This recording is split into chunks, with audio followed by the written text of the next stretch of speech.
ओम गंगणपते नमः। जय मातारा। पाराशर ज्योतिर्विज्ञान में आप सभी दर्शकों का हार्दिक अभिनंदन है। 11 मई सन 2020 को शनि वक्री होने जा रहे हैं तथा यहाँ कुंभ राशि पर शनि के वक्री होने का क्या प्रभाव होगा, इस विषय में वार्ता करते हैं।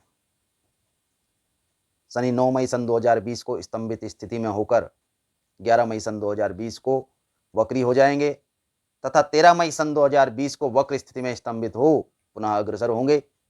29 सितंबर तक शनि वक्री रहेंगे तथा 1 अक्टूबर सन 2020 को स्तंभित हो पुनः मार्गी अवस्था में आचरण करना प्रारंभ कर देंगे। यहाँ शनि मकर राशि के उत्तराषाढ़ नक्षत्र में गोचर कर रहे हैं।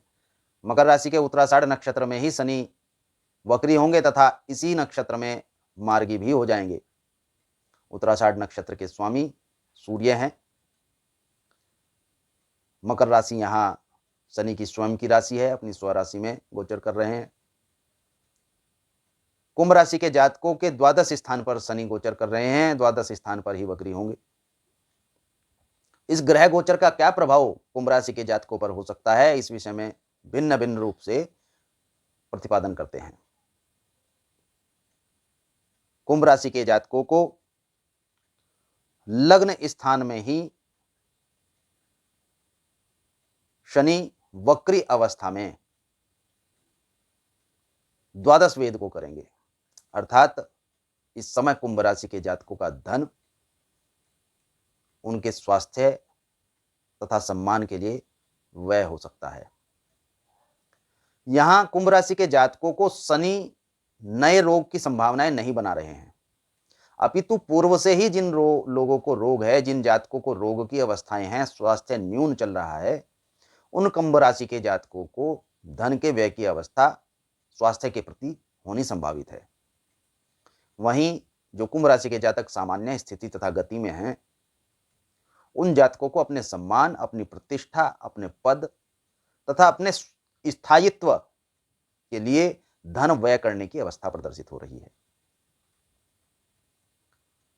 कुंभ राशि के जातकों के शनि पराक्रम स्थान को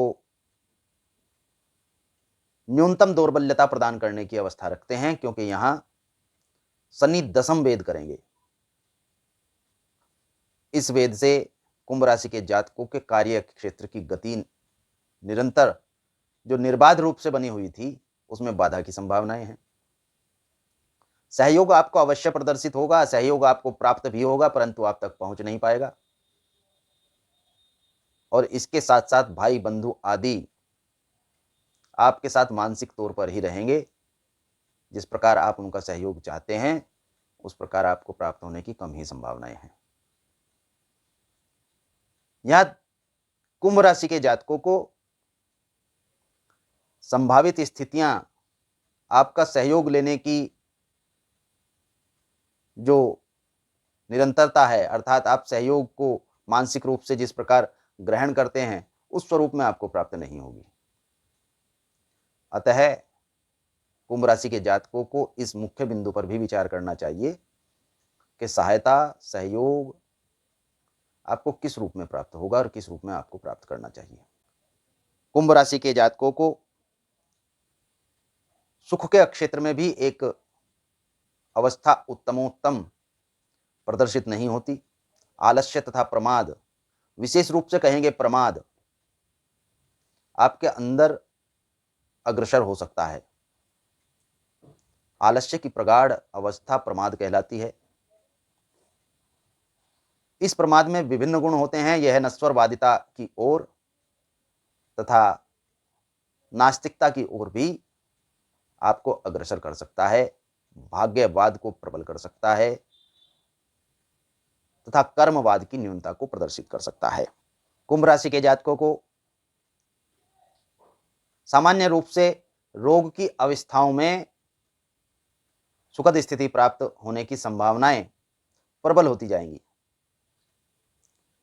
अर्थात रोग तथा स्वास्थ्य में भले ही न्यूनता हो, परंतु मन से आपका विश्वास जागृत रहेगा, पूर्ण आत्मबली रहेंगे तथा यहां शत्रु और वाद विवाद से भी कुंभ राशि के जातकों को विजय प्राप्त होगी।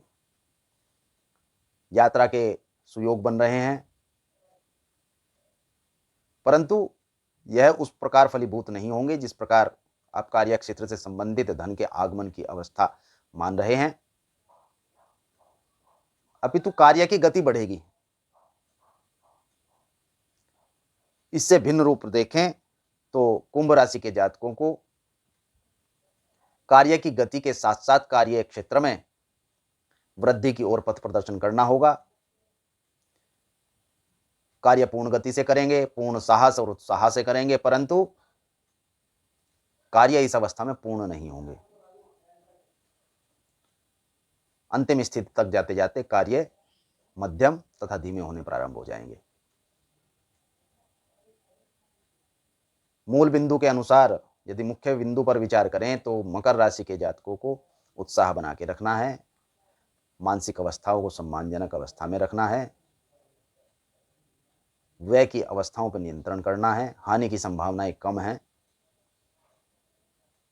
इसके अनुरूप यदि आप कार्य करेंगे तो आपको सफलता की स्थितियां प्रदर्शित होंगी।